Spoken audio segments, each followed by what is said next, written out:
Okay, we'll just put it up right now. Where's the paper? Yeah. This one? Nope, this one. Okay, there. That's it. Present. Right. So the links to everything is in this Slack. You absolutely do not want to leave in Slack. What's cool? Sure.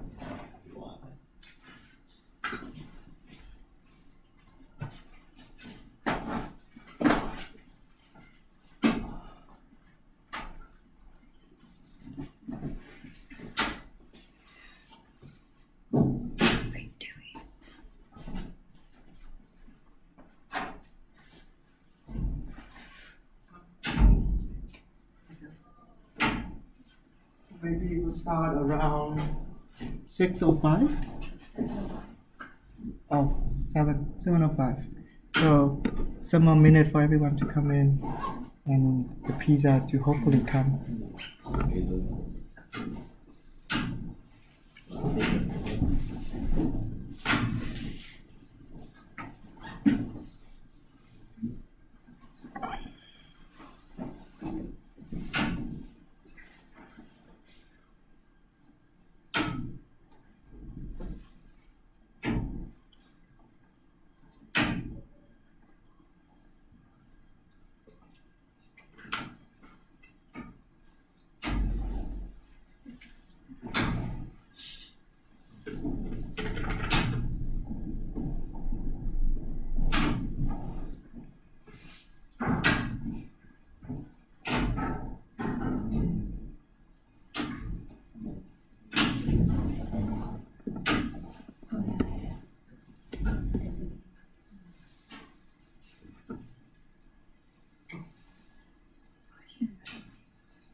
Should we start? Should we start or should we wait for a little bit more? 2 minutes? Okay.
Oh yes, there is underscore. Well,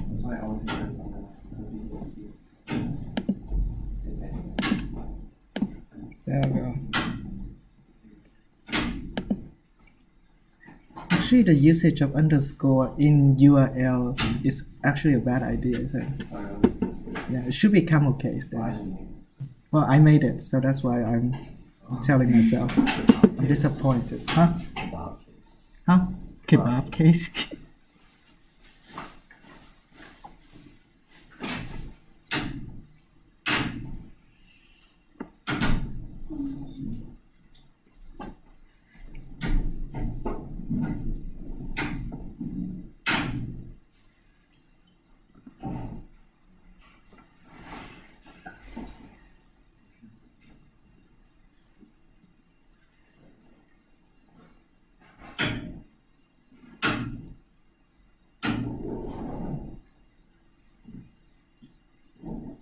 Could someone add O and could you do add O and like do like an announcement in general and say like join workshop for links and everything to the you automatically join workshop. no like add O. Is it the It's a default setting. and add channel I guess and like just notify and restart. Just sign Huh? Just sign in. Yeah. Like the sign in link and stuff. Yeah, it's already in. Oh, you think that? Yeah.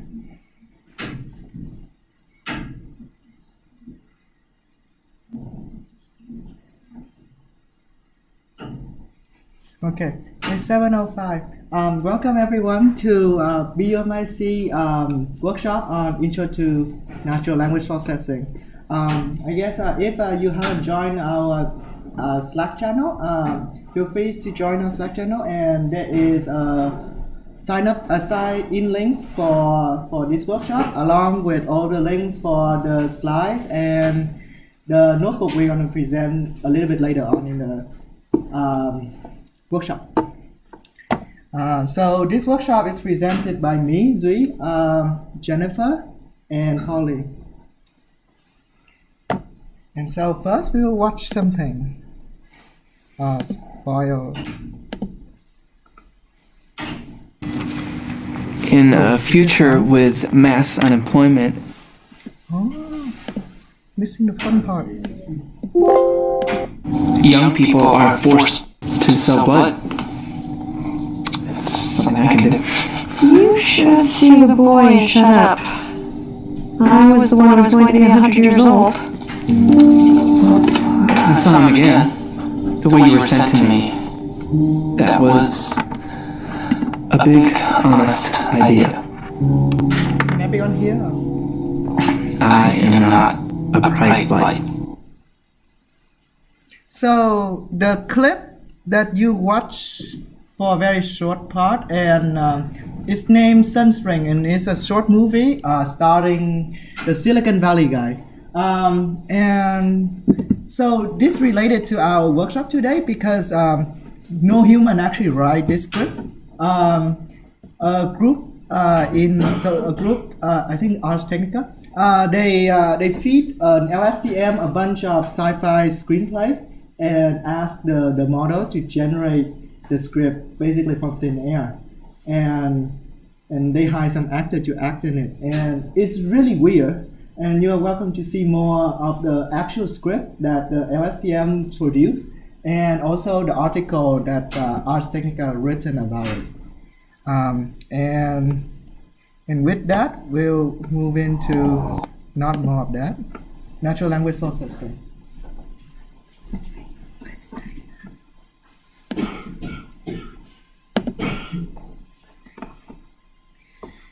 All right.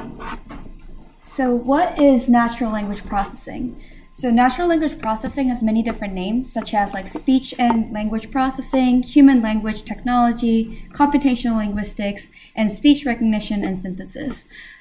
All of these names kind of describe what it is itself, but ultimately the goal of NLP is to get computers to perform useful tasks that involve human language. So it wants to enable human-to-machine communication, improve human-to-human communication by processing text or speech in natural human language.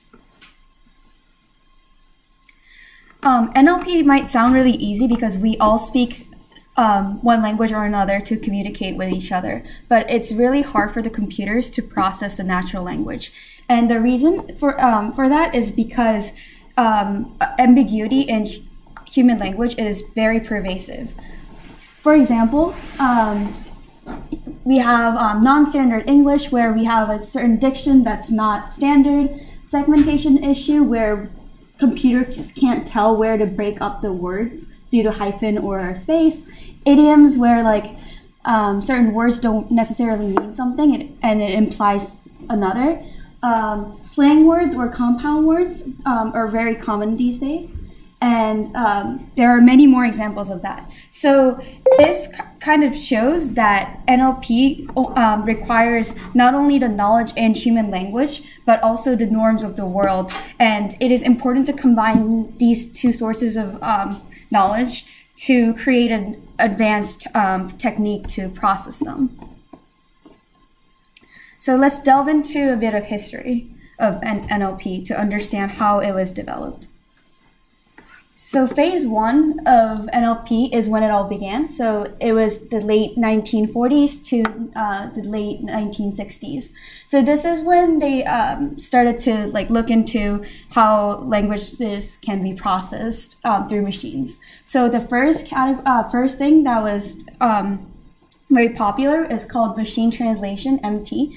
And beginning with the automatic translation model in 1954, people started to, researchers started to look into how languages can be processed through machines. And the example from 1954 was a very rudimentary and limited experiment where they translated Russian to English. After that, they started to realize that this field could be expanded upon. So they started having international conferences on MT starting in 1950s. So the main accomplishment during this phase was investigating into many different aspects of languages. But the problem was that available computing sources were very primitive, so it was hard for the linguists or the researchers to really get an accurate data. So during phase two, which was from the late 1960s to the late 1970s, more work started to be done with artificial intelligence. So in 1961, there was this model called baseball question and answering system. And this was a pioneering work that was influenced by the AI on the problem of addressing and constructing data or knowledge-based or the general knowledge. And while the input parameters for this model was very limited and language processing was very simple, this was this opened up the floor for more models. And also during this phase, development in the field of semantics, which is the field of linguistics in meanings and logic, started to get more attention, where linguists started to delve into grammatical structures and frames or propositional logic to process the language, and individual inputs to form whole constituent for the generic models. Also during this phase, they started to look into communicative function of language and their indirect meanings of linguistic expressions. And they also developed this thing called grammatical theory, where they looked at individual components of the language. And they put a large emphasis on the world knowledge and its model in construction and manipulation of meaning and representation. And overall, the problem here was that they really couldn't build a practical system that was reliable and reusable. Again, mostly due to the technological limitations. And in the next phase, which was phase three, the late 1970s to late 1980s, they started to go into this phase called grammatico-logical phase, where they expand on the linguistics field and also the logical process as well. So this was in response to the failure of the previous era where they couldn't build a practical system. So they wanted to better the interpretation of the logical forms of sentences and the syntax and meanings. So they also look into this thing called computational grammar theory, which is capturing the refinements of linguistics expression, such as indicating someone's time, the time, mood, or intentions, which is really hard for the machines to capture. because tonality, things such as tonality and like expressions can be really ambiguous at times. And finally, in like 1987, Alvey's natural language tool was created, which was a practical resource for the researchers to utilize. Oh, sorry, I forgot to flip the slide. Also, DARPA starts to look into speech recognition and information extraction, which which hugely impacts the last phase of this era, the next era. During phase 4, the 1990s, something called statistical language processing was introduced, and this is where machine powers finally caught up to all the theories. So in statistical language processing, they start to analyze the sentences and the natural human language as data analysis, and vast quantities of machine readable data was created. And something called hidden Markov model was also made. So basically, Markov model is a sequence of possible events where probability of each event solely depends on the previous event. And hidden Markov model is the same thing, except you don't get to see the intermediate states, but the output. So it is known for their application in reinforcement learning, which we'll talk about later. Also, they delve into speech recognition, as mentioned before, which is the transcription of spoken languages. They also take a look at, they also start to develop something called evaluation, where global initiatives start to come together to create a multilingual task force or a data set. Notably, in 1999, they created something called the WordNet, and also the British National Corpus. And the corpus is a collection of written text. So basically a data set of words where people can just extract and use it for their models. So considering all that, now we're going to talk about how traditional NLP differs from the modern day NLP. So let's take a look at the traditional NLP first, which largely deals with parsing rule. So what is parsing? Parsing is basically a method to analyze sentences into smaller parts. And specifically in case of linguistics, we take a look at grammatical and semantic components. And this is the first task for any NLP-based system, basically to read the text and comprehend. So pre-1990s, they did NLP parsing in a very inefficient method where they wrote out grammatical symbols, and they had like separate symbols for each of the grammatical and lexical frames. And they use grammar and proof systems like propositional logics to prove how to parse each of the words. So if you look at this is called the Penn tree bank. They basically break down the sentences into grammatical components such as noun, that's noun phrase, noun, the cats.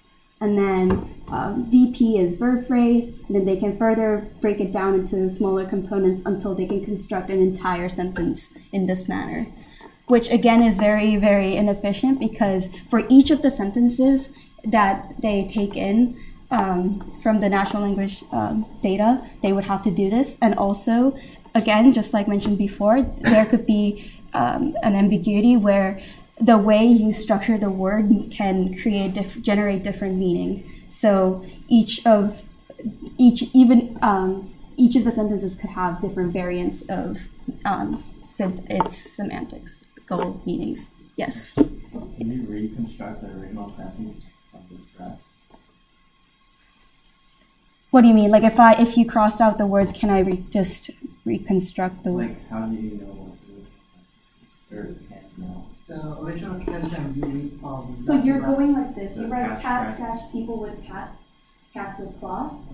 Oh. You're going upwards. You're going like this. You're building it up. So you know cat is a noun. You know scratch is a verb. People is a noun. And then you know that noun creates a noun phrase, and then you build it up as a system. You're not going down. You're going up. I thought it was just a weird sentence. Oh yeah, it is a very weird example, but again, that is the reason why the system is very, very, very inefficient. Yeah.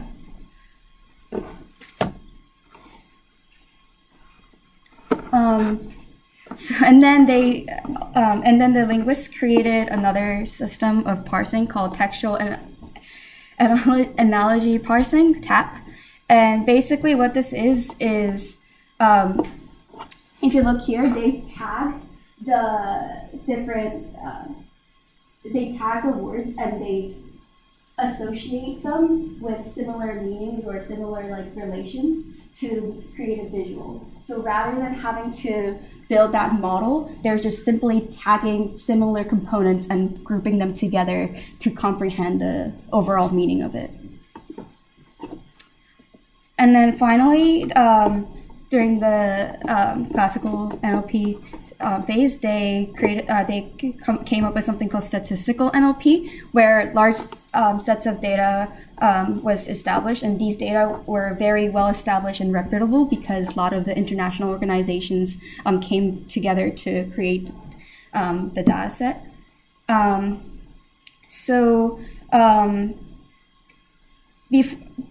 It is really important to distinguish these kind of classical NLP parsing and statistical NLP, because in the previous methods they were rule based, which means that the models were systems that were built with linguistical aspects, like linguistics rules, whereas statistical model deals with more of a probability of what normally happens. So for example, if you look here, the word cat, if you're dealing with rule-based, linguists would have to construct a context based on the grammar, like the grammatical aspects of it. So cat is a noun. It is also known as a kitten. And then they would have to just have only this information to build up the model. Whereas in the statistical model, you could you could look into the data set and search up how many times the word cat would appear in the context of using the cat and then a certain word that follows the word cat. Question. Yes. Sorry. So you're saying, so all of this, we're talking about parsing a sentence, right? So parsing a sentence is about breaking down one sentence into different components. Yes. So here you're talking about statistical. I'm just trying to wrap my head around this. How do you kind of break down a sentence by using a statistic model to know which word is which? So you're saying, like, how do I know the exact probability? Yeah, so for example, I give you a sentence. For example, I saw a dog. For example, this is a sentence. I saw a dog.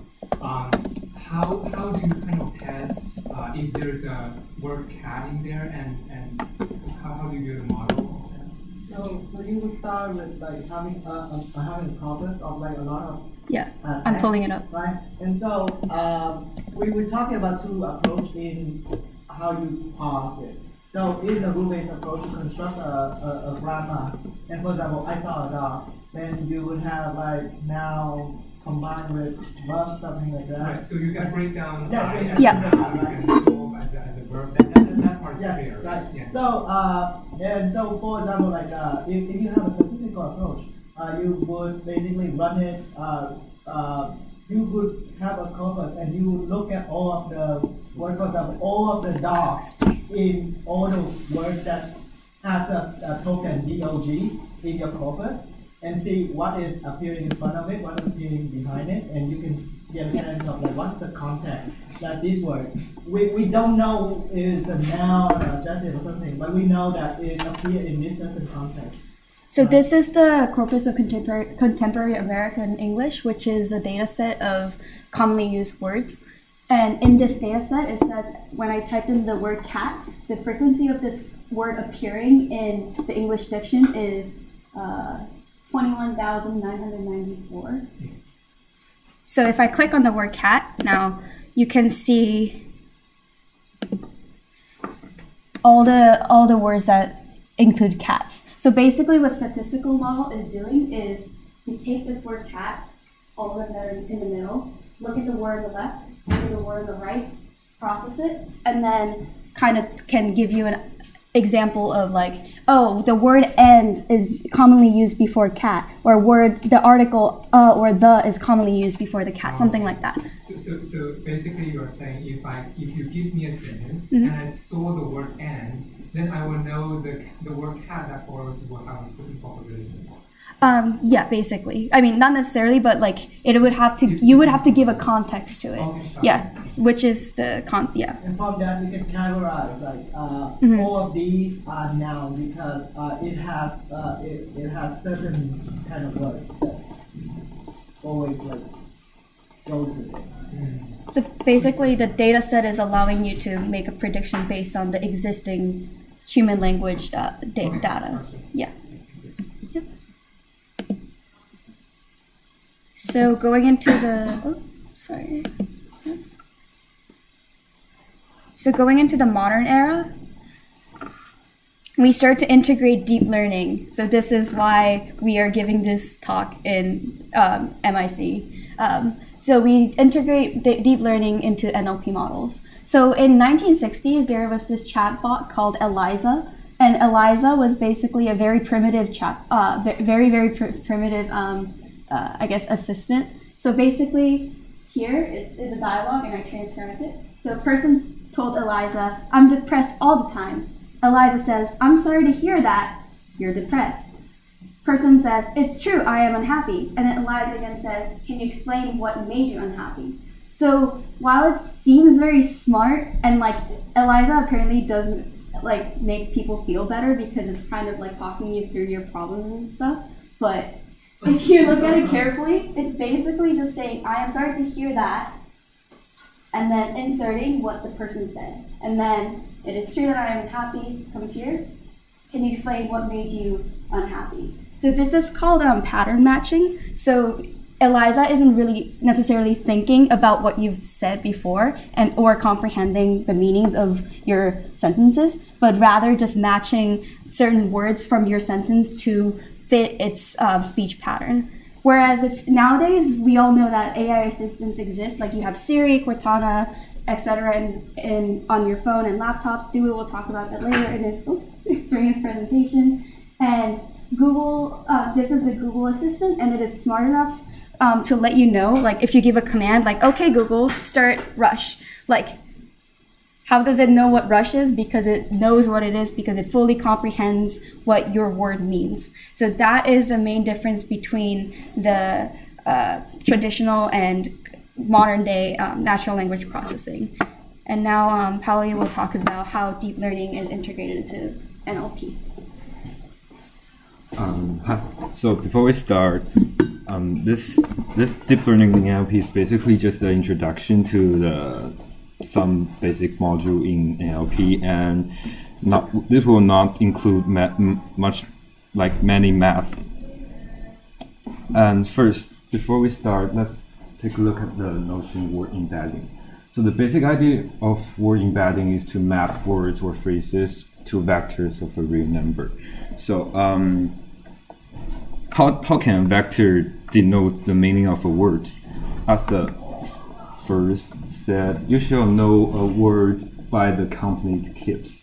So I think the meaning of denoted by the vector is like a relative meaning.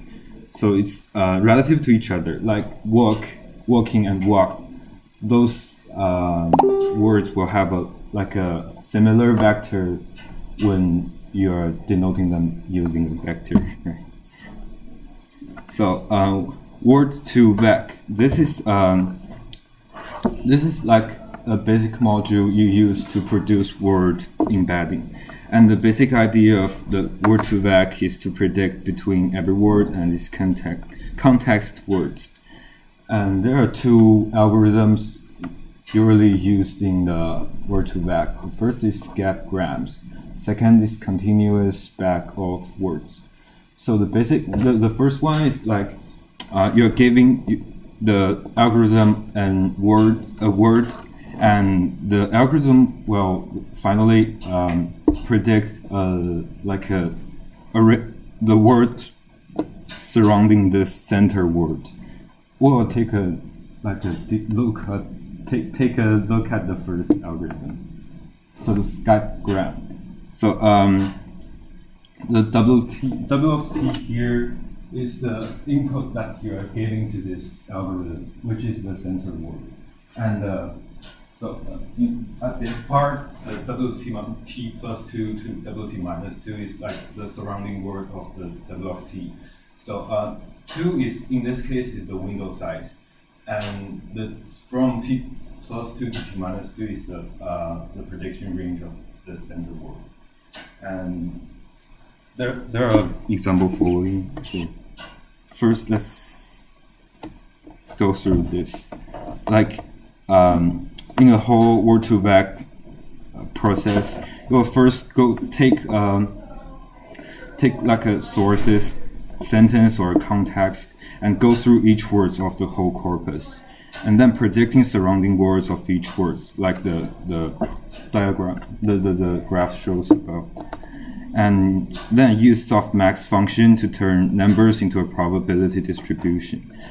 And finally, choose a vector of words that maximize the probability distribution. So here's an example. Like in this case, my biggest interest is machine learning. So we take interest as a center word, and so the window size here is 2.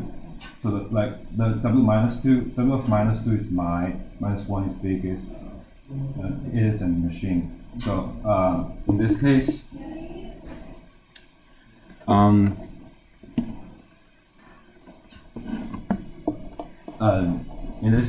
WT, like when you're giving the interest, and you actually put the W minus to the word my, and in order to and the output of the W minus 2 will actually be a probability distribution of my. So in order to make this, in order to make the word my to be the most possible words that appear in the position WT minus 2, you need to modify the WT and to you to change give a vector of WT that can do so. That makes every prediction here have a maximum probability distribution. So that's how you get a word vector. Question. Yeah. What is the thing you are interested about? Is it my or interest? Which one are you trying to predict here? Is it interest or my? Interest is the input, the center word. So the prediction is my biggest is and machine. Oh, so you're using one center word to try to predict. Yeah. So this is like the basic idea of the first algorithm, which is Skype-grams. Okay. But I mean, traditionally, when we just now talk about like the dog and cat example, we're trying to use the surrounding words, trying to predict the center word, right? The center word having the probability of dog or cat. But here it seems to be the other way. And that's also possible in the word-to-vec. This is the second algorithm, but we're not looking at that in this case. So now let's take a look at the recurrent neural network. Before we look at this in detail, we need to introduce the hidden states, and this So the hidden states allows RNNs to store information about the past. So this basically gives the neural network the ability of handling the long distance dependency, and nonlinear dynamics allows RNN to update their hidden states. So this is how the RNN works. So like in here, this is the S here means the hidden states. This is the input, O is the output. So like in this process, the RNN actually are updating its hidden states. And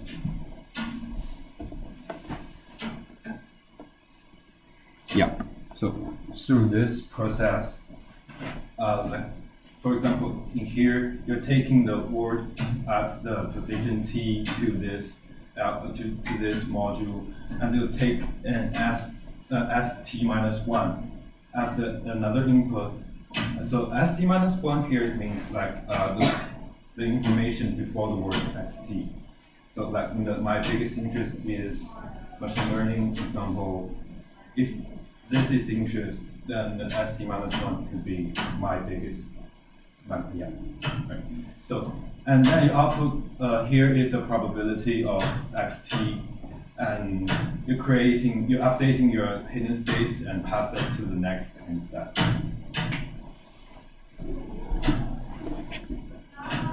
So, what's the problem of RNN?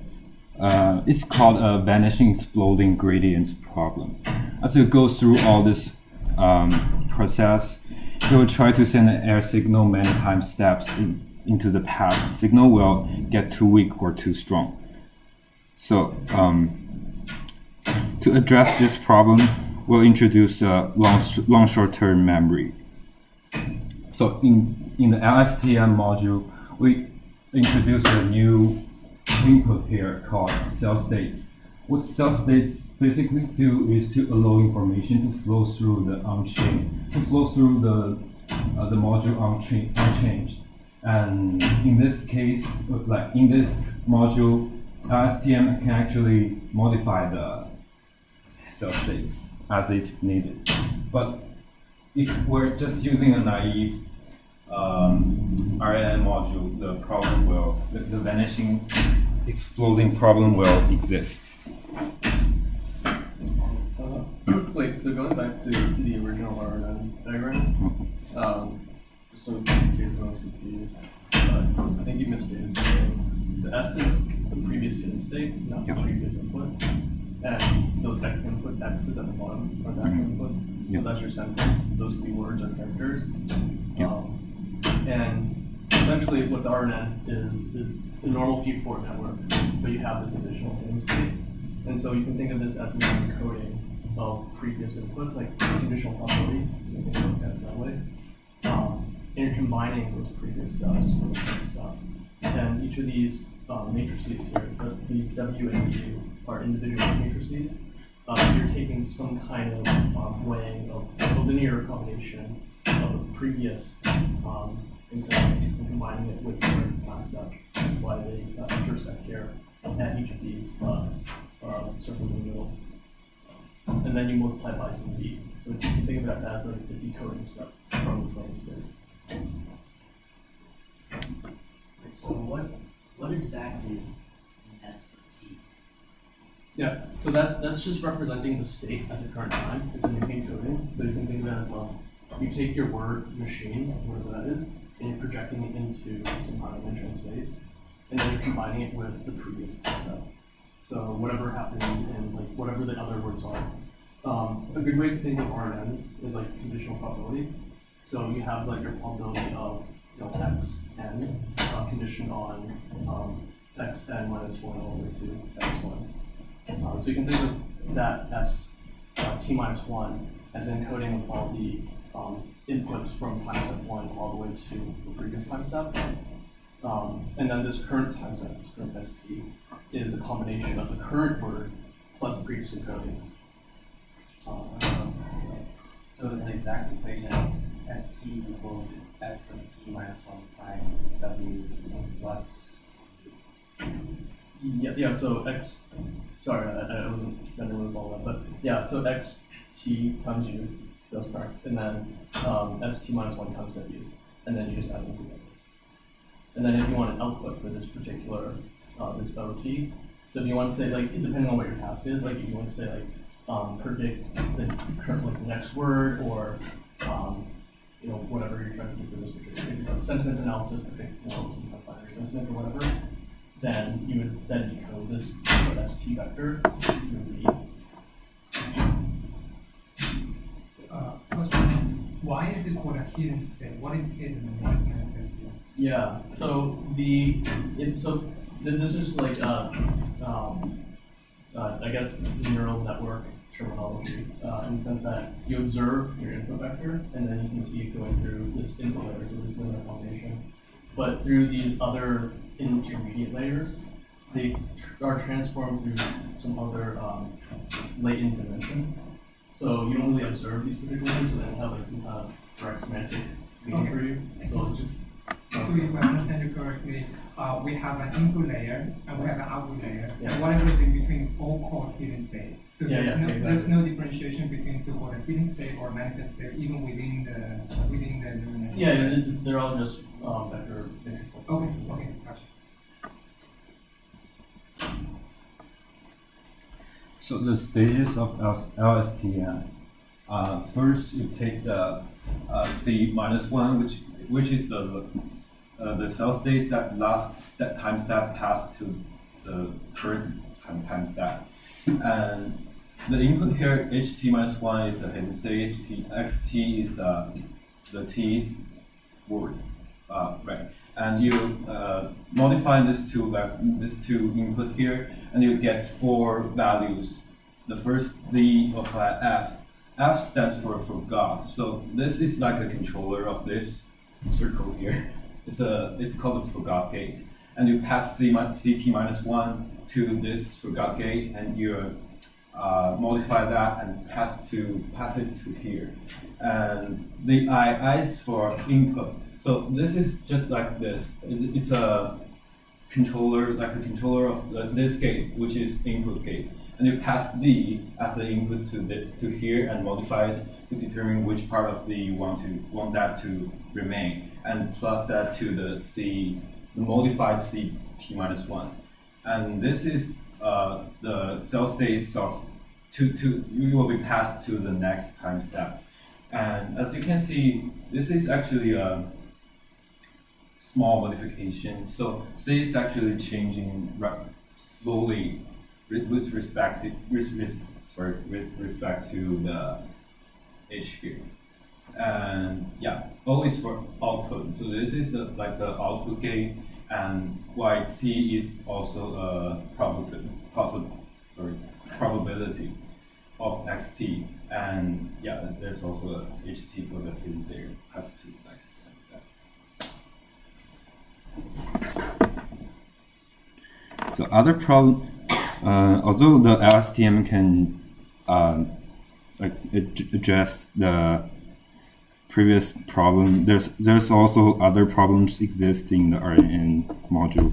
First, the RNN cannot capture phrases without prefix context. So this is like in the previous example, my biggest interest is machine learning. If you're trying to capture the phrases machine learning, you need to go through the whole sentence. So this is like a low efficiency work to do. And yeah, it's often capture too much of the last words in the final vector. To resolve that, we introduce the convolutional neural network.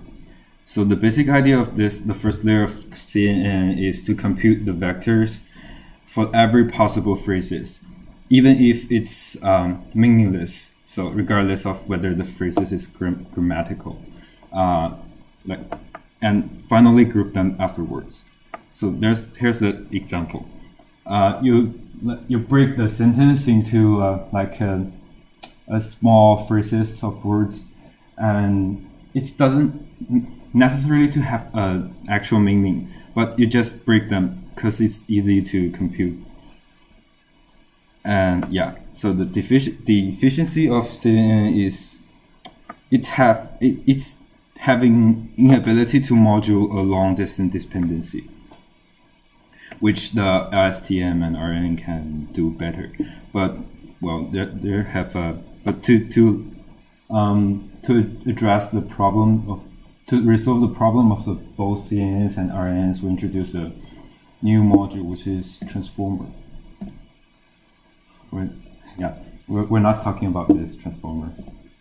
So before we start, we need to take a look at the attention mechanism. So the basic idea of attention mechanism is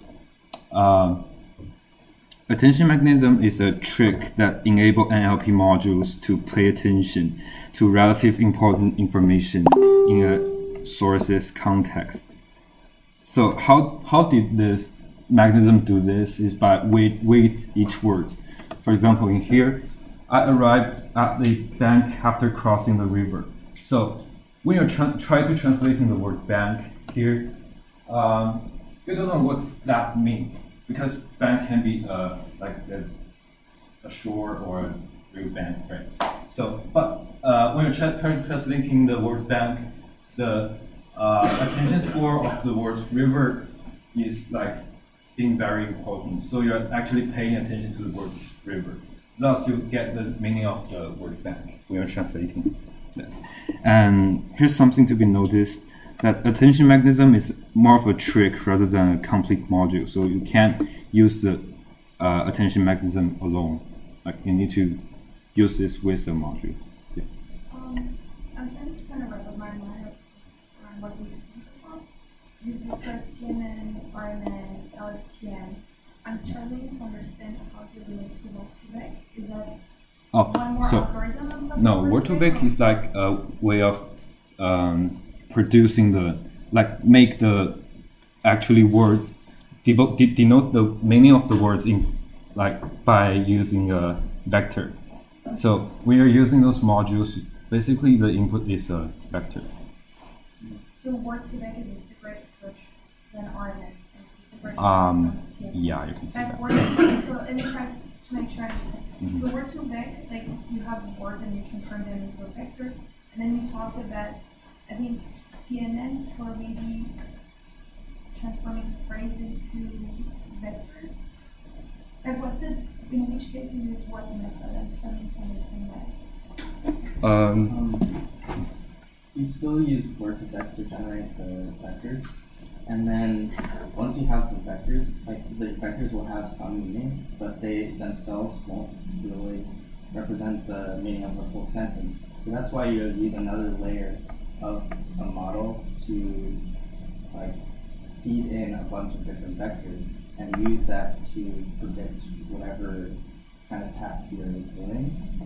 So whether that might be sentiment analysis or that might be translation. So if it was translation, for example, your output would be different word vectors in a different language. Okay.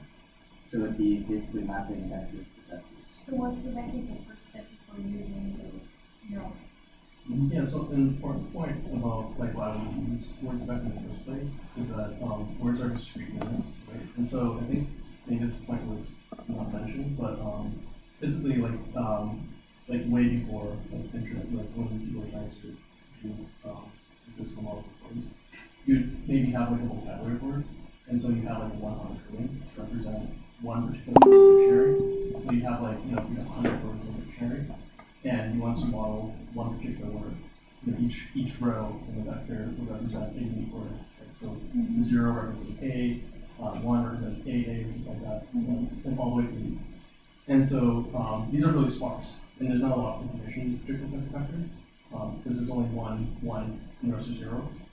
And so you want to take these discrete representations and put it into a continuous space. And the idea, what they were mentioning before about why we use statistical NLP, is because of the distributional hypothesis, meaning that things that co-occur together have the higher, there's a correlation between them, right? So pet and cat, those are probably more likely to mean a sentence than pet and president or something like that. And so you take these discrete representations and it's what's called embedding, and so you embed it into a continuous space. And so now words that are more likely to be stored together are much closer and there's more branch representation. So instead of having all these zeros, you have continuous representation. It means zero something or whatever. And so, and then there's some interesting thing that you can do because of this distribution hypothesis. You can do a vector replicate. So you have things like king minus man plus woman equals queen. And so you can do these really interesting arithmetic with them. But the important part is that you take, and this is the general approach, not just for words, but you can use it for any discrete, like notes and graphics like that. And so now that you have this discrete representation, which is meant to be more compact, then in separating this, because you're asking about like the difference between different algorithms, so there's this embedding phase, which is kind of like how you just generate your input vectors in the first place. And then you have the actual learning algorithm itself. So you take your inputs, you shove it into this continuous space. Then you have your actual agent, or whatever the learning thing is. And so you have these two models we're talking about. One is like an RNN model. You can also use straightforward or whatever you want to do. And this CNN model. The CNN model you mentioned briefly. And there's some debate like what's more efficient. I think actually CNN was proved to be slightly more efficient. But the idea with the CNN model is that, and I don't know what your background is with CNN, but essentially you have what's defined as like a receptive field. And so you say like, this is the window size of how many dimensions over your particular image you want to have. So in images, if you say like your receptive field is like a 3 by 3, then that's like 9 pixels, right? For words, because it's one-dimensional, then it'll be like, if you want to say 4, then it's 1 by 4, something like that. But there's this concept of a receptive field. And so I don't think that's true, that they're weaker than RNNs. In fact, CNNs are more highly parallelizable than RNNs because RNNs are inherently special. CNNs you can parallelize. And so there's this concept of receptive fields where you layer your kernels. And so you have like your original sentence, and let's just say we choose the kernels 1 by 4. And then the next layer, you'll choose it's 1 by 3 or whatever you want to choose. And there's this cascading effect that you have. It's actually exponential. And neurons or kernels higher up in the visual hierarchy, in this case would be for words, actually have a much larger receptive field. And so actually they have a longer range hierarchical hierarchy over the entire context. So this is one particular way you can do it. And there's like drawbacks because you have to choose a hyperparameter, the receptive field size, which is those kernels in each of the layers, and then you have to choose those layers. But yeah.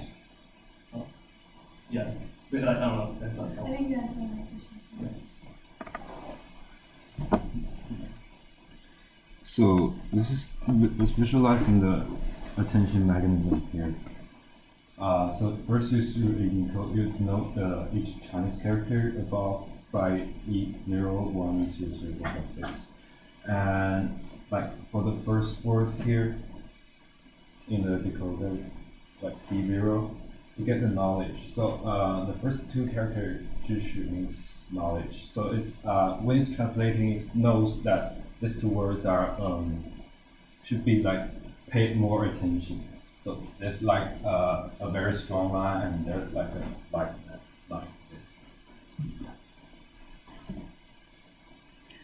So in a transformer, a multi-head attention here. Here, multi-head attention is basically just a multiple of self-attention. So self-attention is what we were talking about before. And like in here, this is the encoding part here. And this whole thing is like a decoding part. And we'll take a look at the like in a multi-head attention, a different head can have a different interpretation of the source. So since it's different, each head will have their own interpretation of the source, and that's actually a good thing for the module because it's like increasing the capacity of the module by kind of like the module knows each possible mapping of the resource words. So in here it's a little bit different. It's called a masked multi-head attention. So this is kind of special because when you go through this multi-head attention, we are predicting the teeth words, and when you're doing that, you're actually cover the words that doesn't appear before and wrong self-attention to teeth word. So like my biggest interest is machine learning example. When you're passing the interest, you're covering everything except my biggest interest. So the rest of this resources, like you don't take that into consideration, and you just see what you are aware of as the process goes through at the time t. Yeah. So this is the visualizing of transformer. So this part is the encoding part. You encode each of the words by, and then in the decoding part, you first. This is like the start. So this is the mask multi-head attention, and yeah. So this is the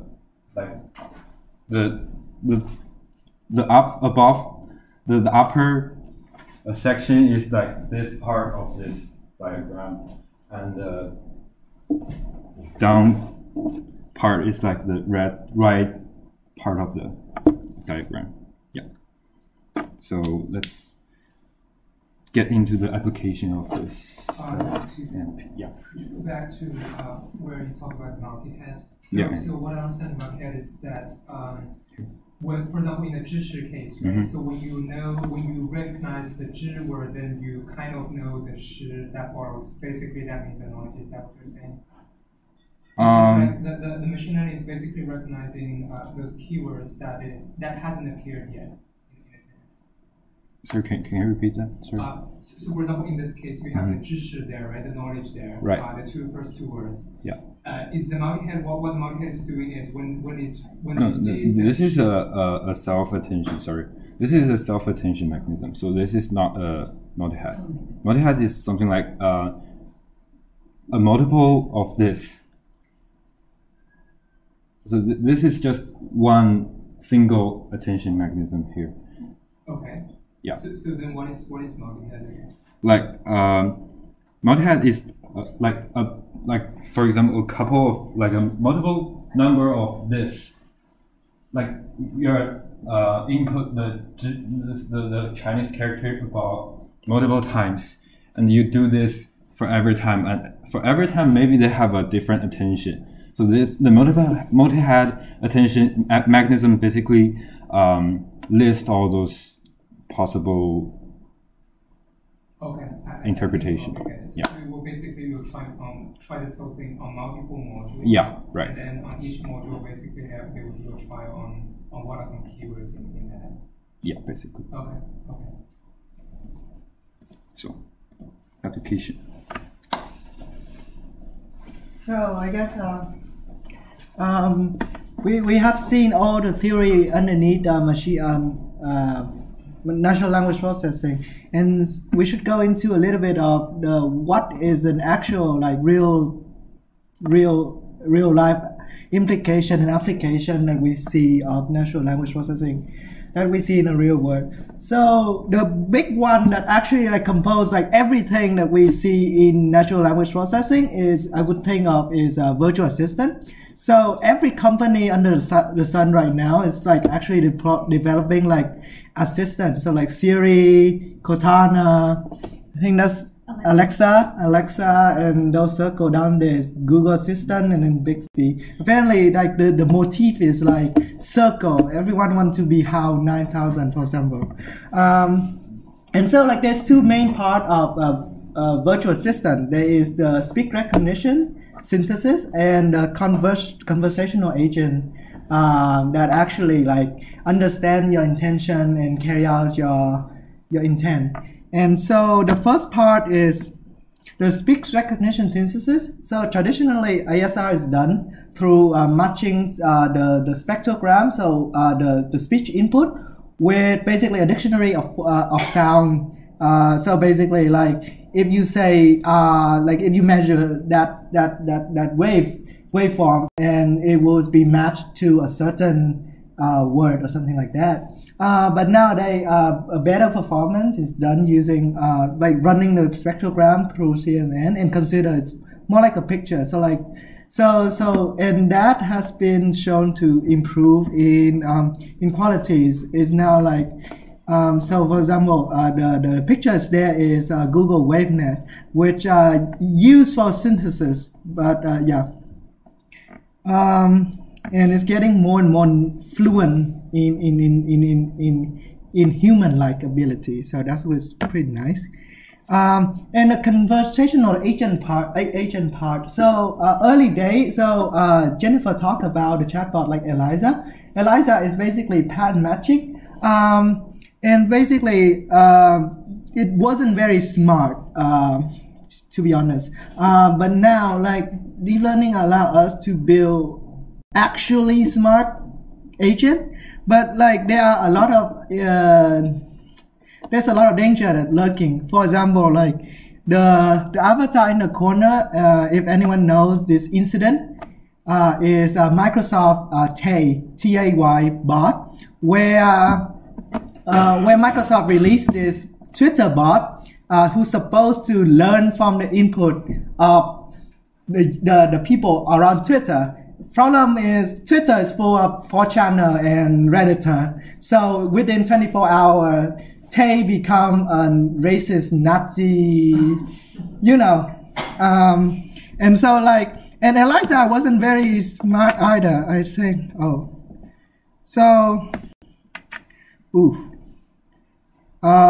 Maybe I'll come back to Eliza in a bit. I think I just broke everything.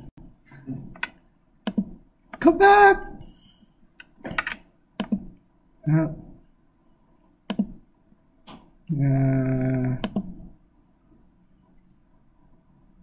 Is it supposed to be? Sorry. So Eliza wasn't that very particularly impressive, even though it actually helped people. Like people actually reported to be happier after talk to this psychologist right here.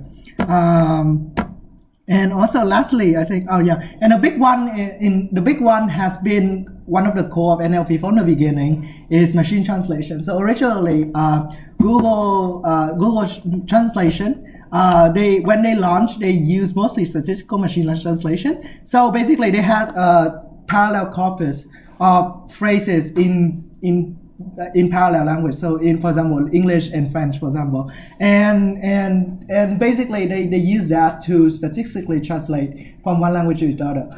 This works great if you have a lot of parallel corpus, but it's getting terrible for low resource languages. However, recently you see Google transition to neural translation, where we see better output for machine translation. And I think there's still one more. Sorry. And there's content generation. So content generation is also one of the big thing in NLP these days, especially with deep learning approach enable AI to produce content at a human level of fluency. So you see earlier, we show you a clip of a movie, basically a script written all by AI. And we see nowadays, like there are AI specifically written news article. You might have read news article that written by AI before, but you just don't notice it. And so it's great, I guess. And before you go, let me show you two things. So if this thing cooperate with me, I guess it's just slow. Yeah. So first is what does it say? Sorry. So if you read in the Slack, we also post a notebook that go through a very simple demonstration of word-to-vec. It's basically load a pre-trained word-to-vec model where you can use it to find for example, most similar vector to the word blah blah blah. You notice, like, for example, like the most similar vector to Obama apparently has a very, well, basically everyone who kind of related to the discourse around Obama, for example. We also, the thing cooperate with me, Alan. We also talk about how, for example, like if you add two vectors together, you get a different vector. For example, so king plus woman, I should minus man also. You get queen, for example. It also apparently works on capital of country. For example, if you add China plus capital, apparently you get Beijing. Who knows? Is that adding, or I thought that? Yeah. So for this library, the syntax that you use to do it is basically use positive, and like all of the positive term in the equation goes in a positive, and then there's a negative. So like if you want to do king minus man, for example, you would do something like this, which actually get you queens, also get you kings. I don't know why. But yes, so you can play around with this model and see like what more fun thing you can come up with. Yeah, and lastly, I think I could show you a little bit for Eliza. I don't know if I can get Eliza on.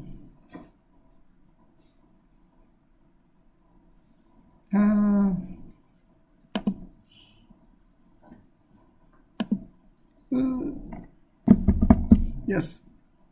So Eliza, as you said before, very simple, very nice to talk to.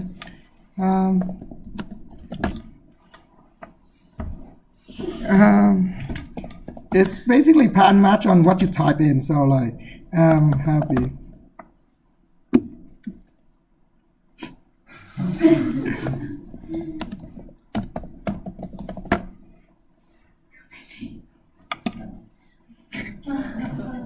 So yeah, it's just matching like whatever you say, and then it just shout it back at you. Yeah, I guess that's all of it for today. Oh yeah, I forgot.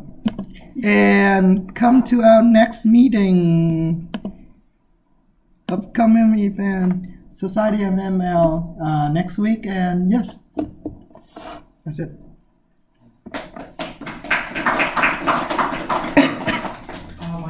Yeah. I was running the word and quickly my memory runs out. Yes, I forgot. So these models are very memory intensive. So I think you shouldn't. So you should use Collaboratory. Collaboratory is an online free, totally free for now. Notebook, Jupyter Notebook, and basically you just run and load like that.